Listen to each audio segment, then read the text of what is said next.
Sir ప్రతి cinema ఎంతమంది observe చేశారో తెలియదు కానీ మీ ప్రతి సినిమా డిఫరెంట్ జోనర్ లో ఉండేలా చూసుకుంటున్నారు సార్. అండ్ లాస్ట్ సినిమా కూడా చాలా చాలా రిలేటబుల్ గా ఉన్నారు, చాలా అపీలింగ్ గా ఉన్నారు సార్. మీ పర్ఫార్మెన్స్ కూడా.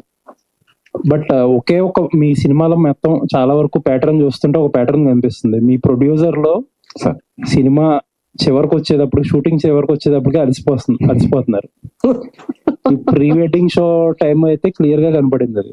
ఇంకా దాని గురించి డీటెయిల్ గా మాట్లాడుకునేది ఏముంది కానీ సార్, అంటే సినిమా మీకు ఎఫర్ట్ కి తగ్గ రిజల్ట్ రావడంలో ఈ అలసట అనేది చాలా కీ రోల్ పోషిస్తుంది. ఏం చెప్తారు, ఏం జరుగుతుంది అసలు?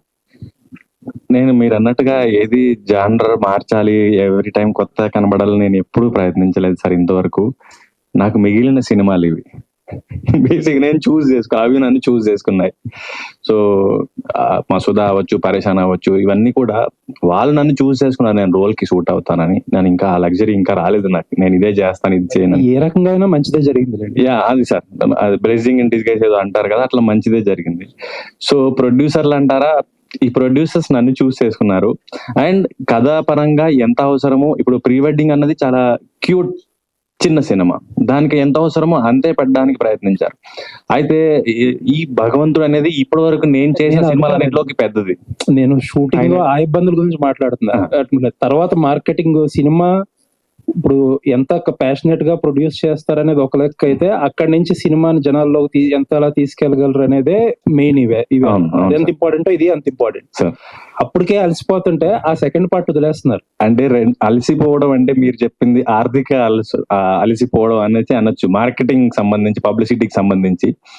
సో ఇది యాజ్ అన్ యాక్టర్ నా చేతుల్లో లేనిది, నేను ఎంత పుష్ చేసినా అవ్వంది సార్. అంటే ప్రీ వెడ్డింగ్ కి సంబంధించి చూసినట్టయితే నేను ఆ చిన్నపిల్లోడే వేసుకుని తిరిగాం, కార్ వేసుకుని ఇన్స్టాగ్రామ్ రీల్స్ అని even media.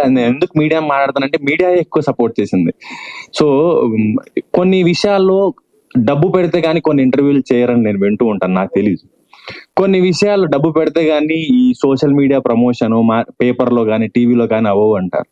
Producers every time నాకు ఏం చెప్తారంటే, మేము బాగా చేస్తాం, మాకు ఇంత ఫండ్ ఉంది సినిమాకి ప్రమోషన్స్ కి అని.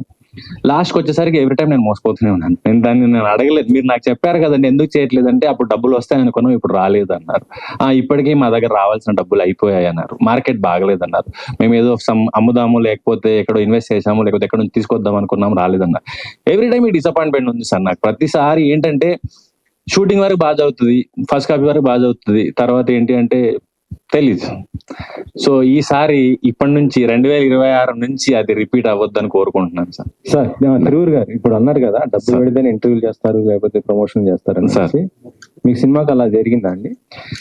నా ప్రొడ్యూసర్స్ నాకు చెప్పింది తప్ప, నాకు మీడియాలో కొంతమంది నాకు పర్సనల్లీ తెలుసు.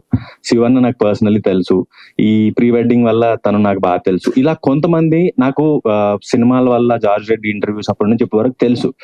కొంతమంది ఏదైతే ప్రొడ్యూసర్స్ చెప్పారో, ఇవి ఇంటర్వ్యూస్ ఇలా కొంతమంది పాపులర్ ఉన్నాయి, కొంతమంది ఇవి ఎక్కువ జనాల్లోకి వెళ్తున్నాయి, ఇవి ఇంటర్వ్యూస్ ప్లాన్ చేయొచ్చు కదంటే వాళ్ళు డబ్బులు పెడతారు, మా దగ్గర లేవు అన్నారు. అది నేను ఏం అడ్రస్ చేయగలను?